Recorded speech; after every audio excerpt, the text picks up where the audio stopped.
Well, hey, above average Pam, what you doing? Hey, What you got there? What you got there? my brand new clutch Your from Gilomen your brand new came clutch. in, If so you, I'm excited. yeah, see, It has a belt.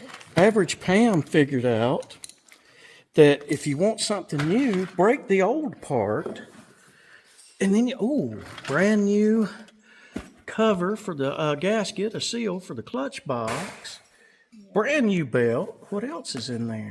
What else? Yeah. A little koozie. Hey, Gilomen has sent us a trail soda A trail soda. insulating device. I have never had one of these, And you still don't, because it's and I mine. still don't because it's average Pam's, above average. Um, She was average for one moment, and that's what cooked the. Ooh, oh, so ooh, shiny. oh my God, that looks like jewelry. So shiny. Oh, check out the spring in there. Yeah. Let me take a look. Oh man, I don't know. that's so You know pretty. more about it than I do. All right.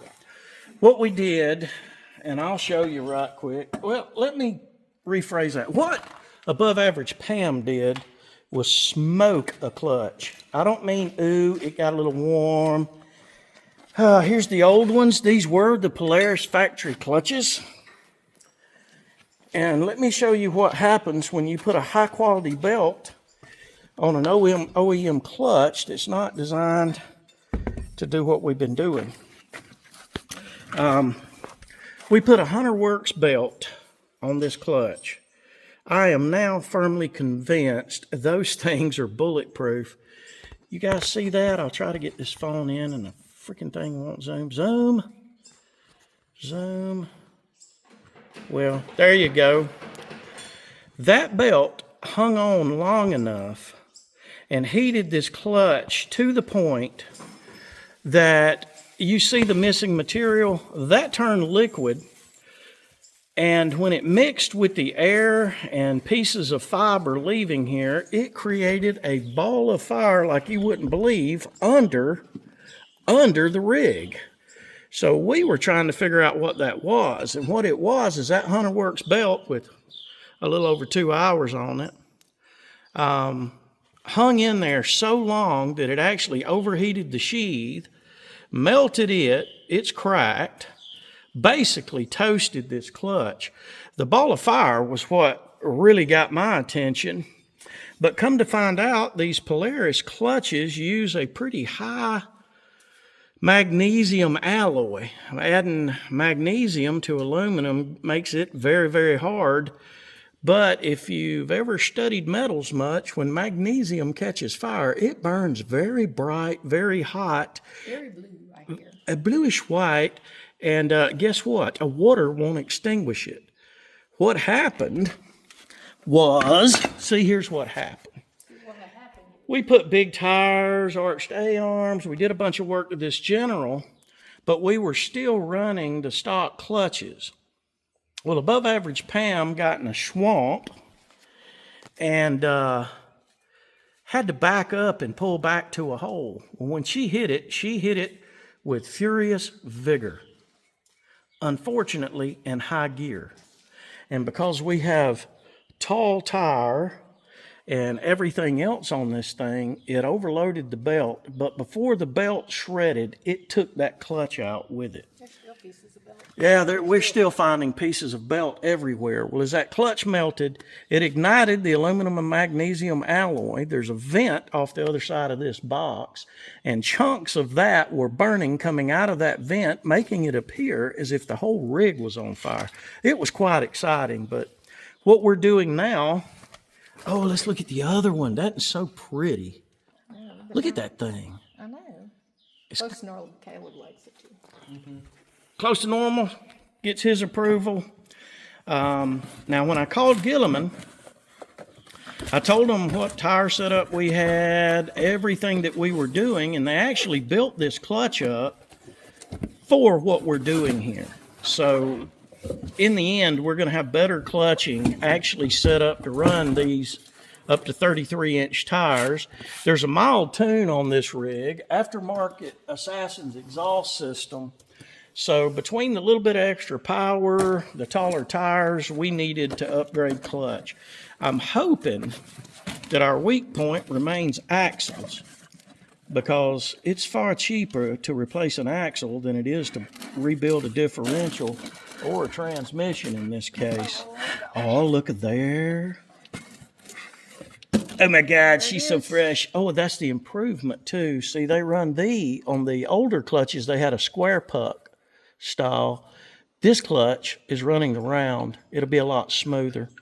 Also, what they did was put a spring in this to set this secondary up. It's what they call their team clutch kit. In doing so, we'll get better grip on the belt, and these clutches will run cooler and last longer. I'll show you the difference. The old style, sorry about moving you around so much, but, the old style ran these square, and as you can see, they start to get movement, and all the clankety clank and rough, well, we're going to go away because these will roll. They're a lot smoother.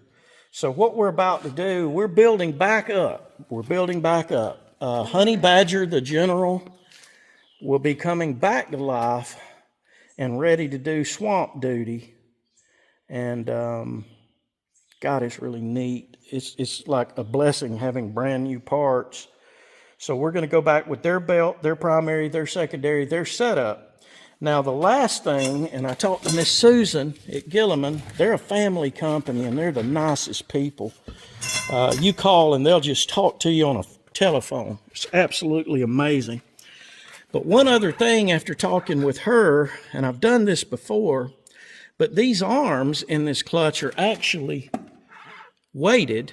So if we decide to change tire size or make some changes later, we can go back and set this clutch up to work and function for that tire size, that terrain, which gives us a lot of flexibility. We're not stuck in one mode with these clutches. Because often when you clutch for a big tire, then you decide, hey, we're not going to run the mud, we're going to run a mountain trail. You put a smaller tire on it than that thing right there, then your clutch is going to be extremely aggressive and harsh.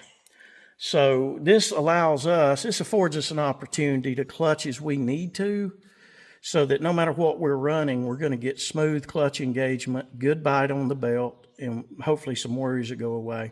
One other thing for you General owners, a lot of these Generals come with EBS, and that's exhaust braking system. And if you own one that has it, you know what I'm about to say. You start down a slight incline, you let off the accelerator, and it throws you forward into the belts. Gilomen sells these in kits, EBS or non-EBS. This is the non-EBS. The back shifting will naturally put a little bit of a braking action, but we won't have that aggressive, crazy engine braking stuff going on. So anyway, I'm a happy dude. Pam broke it, but she bought new parts, so I'm not rebuilding junk this time. That's right. Brand new. Yay, brand new stuff. So as we get all this back together, we're going to take it out and test run it. I'm also proud to say that I've been established, and I don't have any here. Let me look over here. I've established with DP Brakes. Now, DP is out of New York. But DP is actually an English-made set of brakes. When you run in the mud like we do, if you buy the Amazon cheapo trailed EBC, look, they may be great for running around, but if you're going to get down in serious water, about every 10 hours I was changing brake pads. I was just about to go to a brass brake, which squeals and drives me nuts. And I got turned on to these guys, DP and Mr. Larry Mills. Well, I called up there and talked with him.